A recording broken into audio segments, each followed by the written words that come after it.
Dia iny fanadihadiana iray iny anakatonantsika ny lafim-baovao ara-politika ivadika vaovao afa-tanteraka isika eo amin'ny lafiny vaovao ara-tsosialy sy vaovao maro samihafa.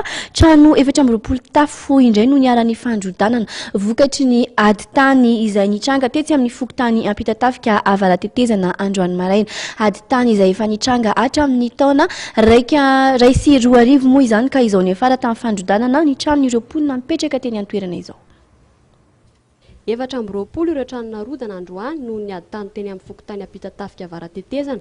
Araka ny nambaran'ny solon-tena fokon'olona voakasika amin'ity ady tany ity dia efa tamin'ny taona ray sy roa arivo no nanomboka ny ady.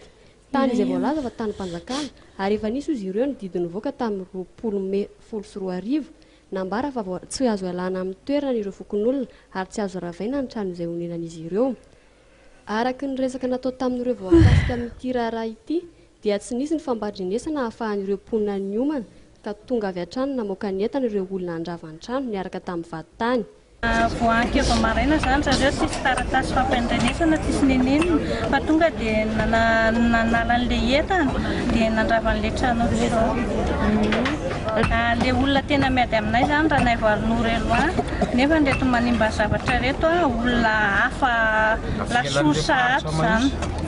Izay zany tamin'ny voalohany nanana trano tetsy amin'ny amoron-dalana tetsy dia nataony nanao an'ilay déviation zany dia namen'ny mponina tamin'ny andron-drabeaja tamin'ny mpanjakana zany toy ny fefilo sy kanal dia nameny toerana hoe eto nareo manorina fanaovana déviation ilay lalana. Nambaran'ny Ramatoa Koty Mbana Baolo Clara vaditany tonga teny an-toerana niaraka tamin'ireo nandravan'ny trano fa manana taratasy mazava izy ireo didy izay manambara ny fandroahana ireo olona mipetraka eo an-toerana sy fandravana ny trano. Dia ampy manitsaka ny tanin'olona indray izay dia en vertu ana décision de justice. Izy milaza moa hoe tamin'ny 2010 izy nanao suspension dia na suspension izy dia nangata rétractation izay dia tsy nahazo dia niato nanomboka tamin'ny 2010 ilay fanatanterana anisy ka tsy maintsy miandry ny any amin'ny cassation. Dia mivoaka ny cassation ilay arrêt nanaovany suspension efa ity zany moa ny didy mivoaka avy ilay fitsarana tampony dia lava fitsarana ny fangatahana fandravana nataony zareo. Dia arak'izay zany moa efa tia moa fitsarana tampony eto Madagasikara dia izay no nahatonga anay.